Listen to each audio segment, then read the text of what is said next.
పెద్ద తీవ్రమైన వరద అడిషనల్ గా ఈ నీళ్లకు యాడ్ అయ్యి ఈ పరిస్థితి ఇంత దారుణంగా తయారైంది.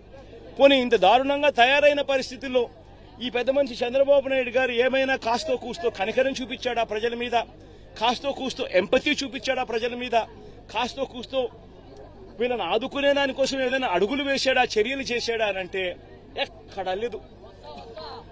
తాను ఇంట్లో ఎందుకు ఉండడం లేదు అని అంటే తాను ఇంట్లో ఉండే పరిస్థితి లేదు కాబట్టి తాను ఇంట్లో ఉండడం లేదు. తాను ఇల్లు మునిగిపోయింది కాబట్టి తాను ఇంట్లో ఉండే పరిస్థితి లేదు కాబట్టి తాను ఇంట్లో ఉండడం లేదు.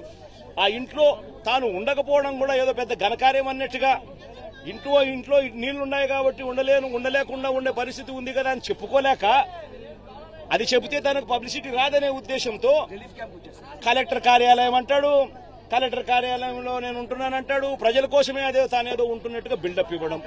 నిజంగా ఎంత దుర్మార్గమేనంటే, పోనీ ఆ బిల్డప్ ఇచ్చే కార్యక్రమంలో అన్నా కానీ సిన్సియారిటీ అన్నా ఉందా అని అంటే అది సిన్సియారిటీ లేదు. మీరే చూస్తా ఉన్నారు, ఈ కాలనీ ఈరోజు చూశారు, సింగ్నగర్ చూస్తా ఉన్నారు, ఎక్కడికన్నా పోండి విజయవాడలో ఏ కాలనీ అన్నా తీసుకోండి ఇదే పరిస్థితి కనిపిస్తా ఉంది. ఈ పరిస్థితి చూస్తే ఏమొస్తుంది, ఎక్కడ రిలీఫ్ క్యాంపులు లేవు. బుధవారం నాడే ఇరిగేషన్ సెక్రటరీ డ్యాముల్లో ఉన్న ఫ్లడ్ కుషన్ ఏర్పాటు చేస్తూ కాస్తో కూస్తో ప్రతి డ్యాంలోనూ కొన్ని నీళ్లను కిందికి వదిలేసి ఫ్లడ్ కుషన్ ఇరిగేషన్ సెక్రటరీ ఏర్పరిచిందంటే, బుధవారం రోజు రెవెన్యూ సెక్రటరీ పరిస్థితిని గమనించి, ఎక్స్ట్రీమ్ రెయిన్ఫాల్ రాబోతోందనే పరిస్థితిని గమనించి రెవెన్యూ సెక్రటరీ రిలీఫ్ క్యాంపులన్నీ కూడా ప్రణాళికాబద్దంగా ఏర్పాటు చేసి ఉండింటే, ఆ రిలీఫ్ క్యాంపులలో వసతులన్నీ కూడా ఈ జనాభాకు తగ్గట్టుగా రిలీఫ్ క్యాంపులు ఏర్పాటు చేయడం, జనాభాకు తగ్గట్టుగా ఆ రిలీఫ్ క్యాంపులలో వసతులు ఏర్పాటు చేయడం రెవెన్యూ సెక్రటరీ గాని చేసి ఉండింటే, హోమ్ సెక్రటరీ వెంటనే తాను కూడా లోతట్టు ప్రాంతాల్లో ఉన్న ఈ ప్రజలందరినీ కూడా రిలీఫ్ క్యాంపులకు షిఫ్ట్ చేసే కార్యక్రమం హోమ్ సెక్రటరీ కూడా చేసి ఉండింటే, 3 డిపార్ట్మెంట్లు అనుసంధానంగా పనిచేసి ఉండింటే ఈ విపత్తు ఉండేది కాదు. మా హయాంలో, మా ప్రభుత్వ హయాంలో గోదావరి జిల్లాలో వరదలు వస్తే 42,000 మంది జనాభా, 40,000 మంది జనాభా ఉంటే 36,000 మంది పైగా రిలీఫ్ క్యాంపులలో ఉండేవాళ్ళు. ముందుగానే వాలంటీర్లు అప్రమత్తమయ్యేవాళ్ళు, ముందుగానే సచివాలయ సిబ్బంది అప్రమత్తమయ్యేవాళ్ళు, ముందుగానే కలెక్టర్లు అప్రమత్తమయ్యేవాళ్ళు, ముందుగానే వాళ్ళందరికీ ఇన్ఫార్మ్ చేసేవాళ్ళు. వాలంటీర్లు దగ్గరుండి తలుపు తట్టి మరీ ప్రజలను తీసుకొని పోయి రిలీఫ్ క్యాంపుల్లో పెట్టేవాళ్ళు. రిలీఫ్ క్యాంపుల్లో పెట్టడమే కాకుండా వాలంటీర్లు ప్రతి సందర్భంలోనూ చెయ్యి పట్టుకొని ప్రజలకు కావలసిన సహాయ సహకారాలు అందిస్తూ వచ్చేవాళ్ళు. మా హయాంలో ఏం జరిగేది, ఈ మాదిరిగా ఆర్భాటం లేదు. చంద్రబాబు నాయుడు మాదిరిగా ఈ మాదిరిగా ఇళ్లలోకి నీళ్లు దూరాయి కాబట్టి, ఇళ్లలో నీళ్లు వచ్చాయి కాబట్టి పబ్లిసిటీ అని చెప్తూ కలెక్టర్ కార్యాలయంలో నేను పడుకుంటున్నాను, రాత్రి 2 గంటలకు ప్రెస్ మీటు, రాత్రి 3 గంటలకు ప్రెస్ మీట్, ఎందుకంటే నిద్ర రాదు కాబట్టి ప్రెస్ మీటు అని చెప్పి ఇట్లాంటివి ఉండేటివి కాదు. కలెక్టర్లకు క్లియర్ కట్ గా మెసేజ్ పోయేది, వారం రోజులు మీకు టైం ఇస్తా ఉన్నా, వారం రోజుల తర్వాత మేము వస్తాము, వారం రోజుల తర్వాత స్వయంగా నేనే ముఖ్యమంత్రి హోదాలో నేను వస్తాను, నేను వచ్చేసరికి ఏ ఒక్కరు కూడా ఫలాని రకంగా నష్టం జరిగింది, ఫలాని కలెక్టర్ మాకు సరిగ్గా పలకలేదు, ఫలాని కలెక్టర్ మాకు సరిగ్గా పనిచేయలేదు అన్న మాట రాకూడదు అని చెప్పి గట్టిగా ఇన్స్ట్రక్షన్స్ ఇచ్చేవాళ్ళం. నేను చెప్పిన తర్వాత కలెక్టర్లకు కావాల్సిన సహాయ సహకారాలు అందిస్తూ వెంటనే TR-27 కింద కలెక్టర్ అకౌంట్లలోకి డబ్బులు పడిపోయేటి. కలెక్టర్లకు డబ్బులు ఇచ్చేవాళ్ళం, ఎంపవర్ చేసేవాళ్ళం, ఆర్గనైజ్డ్ గా ముందుకు వెళ్లిపోమని సంకేతం ఇచ్చేవాళ్ళం. వెంటనే కలెక్టర్ యాక్టివేట్ అయ్యేవాడు, వాలంటీర్లను యాక్టివేట్ చేసేవాడు, సచివాలయ సిబ్బంది యాక్టివేట్ అయ్యేది.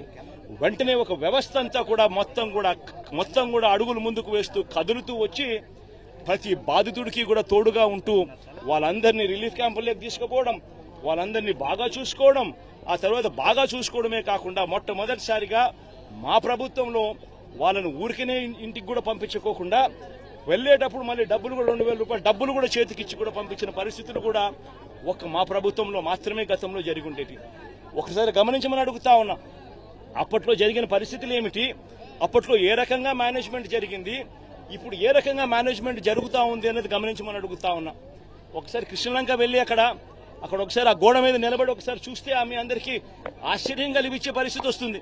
ఆ గోడ చూస్తే నేను మొన్న వచ్చేటప్పుడు ఆ గోడ మీద ఆ బ్రిడ్జ్ మీద నుంచి వచ్చేటప్పుడు కృష్ణలంక ప్రాంతం అంతా వాళ్ళంతా ప్రజలందరూ వచ్చి కూడా నన్ను ఆపి కేవలం థ్యాంక్ యూ చెప్పడానికి ఆపారు. ఆ ఒక్క గోడ ఈ కృష్ణలంకకి ఇరువైపున ఉన్న ఈ గోడ ఒక్క గోడ దాదాపుగా 500 కోట్ల రూపాయలు ఖర్చు చేసి మన ప్రభుత్వంలో మనం కట్టినందువలన ఈరోజు దాదాపుగా అక్కడ ఉన్న దాదాపుగా మరో 3 లక్షల మంది ఈరోజు దాదాపుగా అందరూ కూడా సేఫ్గా ఈరోజు పడుకోగలుగుతా ఉన్నారు. నిజంగా నా గోడేగానే లేకపోయిందంటే అసలు ఇంకా ఎంత దారుణంగా పరిస్థితులు ఉండేదో అర్థం చేసుకునేదానికి కూడా ఆశ్చర్యం కనిపించే విధంగా ఉండేది. ఈరోజు 32 మంది చనిపోయినారు. ఇప్పటికే పేర్లతో సహా ఈరోజు సాక్షి దినపత్రికల్లో ఇప్పుడు పేర్లతో సహా కూడా రాశారు, ఫలానివాడు ఫలానివాడు ఫలానివాడు ఫలానివాడు అని. ఆ 32 మంది కన్నా కూడా ఇంకా ఎక్కువగా ఇంకా చనిపోయిన వాళ్ళు ఇంకా తేలే పరిస్థితి కూడా కనిపిస్తా ఉంది. మరి 32 మంది చావుకు కారణమెవరు? మరి ఇంత దారుణంగా ఆర్గనైజేషన్ మేనేజ్మెంట్ అనేది నువ్వు లేకుండా ఈ మాదిరిగా నువ్వు మేనేజ్ చేయడము అనంటే, ఇంత దారుణంగా మేనేజ్ చేయడము అనంటే అసలు నువ్వు ముఖ్యమంత్రిగా నువ్వు నీ పదవిలో ఉండడానికి నువ్వు అర్హుడివేనా అని చెప్పి ఒకసారి చంద్రబాబు నాయుడు తన గుండెల మీద తాను చేయి వేసుకొని ఆలోచన చేయాల్సిన అవసరం కూడా ఎంతైనా ఉంది. ఎందుకంటే ఒక ముఖ్యమంత్రి చేయాల్సిన కార్యక్రమాలు ఏదీ తాను చేయలేదు. ముఖ్యమంత్రిగా చంద్రబాబు నాయుడు గారు పూర్తిగా ఫెయిల్ అయిన పరిస్థితులు కనిపిస్తా ఉన్నాయి. 32 మంది చనిపోయినారు ఈరోజు. ఈ 32 మంది చావులకు చంద్రబాబు నాయుడు గారు సమాధానం చెప్పాలి. చంద్రబాబు నాయుడు గారు ఈ చావులకు ఓనర్షిప్ తీసుకొని ప్రజలకు క్షమాపణ చెప్పి ప్రజలకు సహాయం చేసే కార్యక్రమంలో ముందుకు అడుగులు వేయాలి. ఖచ్చితంగా జరగాలి. అధికారులను సస్పెండ్ చేశానంటున్నాడు. మొత్తం సహాయ చర్యలు అనుకున్నాయి. ఇప్పుడు మీకే చెప్పారు స్వయంగా ఇక్కడ వరకు మాకు ఏవి రిలీఫ్ క్యాంపులు లేవు, మాకు ఎటువంటి భోజనం రాలేదు, వాటర్ రాలేదని మీకే ఇప్పుడు చెప్పారు స్వయంగా. మెయిన్ రోడ్డు ఇది ఏ విధంగా అధికారులను సస్పెండ్ చేస్తానంటున్నాడు. అధికారులు ఎవరు? ప్రభుత్వం ఎవరు? చంద్రబాబు నాయుడు గారి ప్రభుత్వం. మే 13వ తారీఖున ఎన్నికల రిజల్ట్స్ వచ్చినాయి. మే 13వ తారీఖు నుంచి ఇవాళకి దాదాపుగా 4 నెలలు కావస్తా ఉంది. మే 13వ తారీఖున ఎన్నికల రిజల్ట్స్ వచ్చినాయి. మే 13వ తారీఖు నుంచి ఇప్పటిదాకా దాదాపుగా 4 నెలలు కావస్తా ఉంది. 4 నెలలుగా ఆయనే ముఖ్యమంత్రిగా ఉన్నాడు. అధికారులను ఆయనే దగ్గరుండి ఆయనే ఏ అధికారిని ఎక్కడ పోస్టింగ్ వేయాలి అని చెప్పి ఆయనే దగ్గరుండి ఈ 4 నెలల్లో పోస్టింగ్లు కూడా తానే పూర్తి చేసినాడు. మళ్ళీ ఆయనే పోస్టింగ్లు ఇప్పించుకున్న అధికారులు వల్ల ఇది జరిగింది అని చెప్పి ఆయనే చెప్తా ఉన్నాడు సిగ్గు లేకుండా అనంటే అంతకన్నా సిగ్గుమాలిన పని ఏదైనా ఉంటుందా? కేవలం ఆయన మీద వచ్చిన తప్పును కప్పిపుచ్చుకునేదానికి అధికారులను బలిపశువులను చేస్తూ అధికారుల మీద వేలెత్తి చూపించే కార్యక్రమం చేస్తా ఉన్నాడు. తప్పెక్కడ జరిగింది అని అంటే మొట్టమొదటిగా చంద్రబాబు నాయుడు దగ్గర తప్పు జరిగింది. అసలు ఫ్లడ్ తుఫాను వస్తా ఉందని నీకు బుధవారం రోజు నీకు సంకేతం వస్తే బుధవారం నువ్వు కన్నా ఒక రివ్యూ తీసుకుని ఉంటే ఆ రివ్యూలో irrigation secretary, revenue secretary, home సెక్రటరీని పిలిచి రివ్యూ తీసుకుని ఉంటే స్పెషల్ ఆఫీసర్లను పెట్టి ఉండింటే ఎక్కడెక్కడ ఎంతెంత వర్షం ఎంత వర్షం పడబోతా ఉంది అన్న సంఘటన అన్న పరిస్థితులు నీకు తెలుసు. డ్యాంలలో రిజర్వాయర్లు ఎంతున్నాయో నీకు తెలుసు. పై రాష్ట్రాల నుంచి ఎన్నెన్ని నీళ్లు వస్తున్నాయో నీకు తెలుసు. మళ్ళీ ఇంత సమగ్రమైన ఇన్ఫర్మేషన్ నీ దగ్గర ఉన్నప్పుడు కేవలం ఒక రివ్యూ తీసుకుని ఉంటే ఎవరెవరికి ఏమేం పనులు చేయాలనే బాధ్యతలు అప్పచెప్పుంటే అసలు ఈ రోజు ఈ పరిస్థితి ఉండేదే కాదు కదా. మరి కారణం నువ్వు అయినప్పుడు, నీ మీద తప్పు జరిగినప్పుడు, నువ్వు తప్పు చేసినప్పుడు దాన్ని కనీసం హూందాగా యాక్సెప్ట్ చేసి తప్పు చేశాను అని చెప్పి యాక్సెప్ట్ చేసి క్షమాపణ అడిగి ప్రజలను అడుగులు ముందుకు వేయాలి. కానీ తాను చేసిన తప్పుకు అధికారుల మీద ఏలెత్తి చూపిస్తూ అధికారులను తప్పుపడుతూ తాను అధికారుల మీద నెపాన్ని వేసి తప్పించుకునే కార్యక్రమం చంద్రబాబు చేయడం అంటే ఇంతకన్నా దారుణమైన వ్యక్తి ప్రపంచంలో ఎవడూ ఉండడు.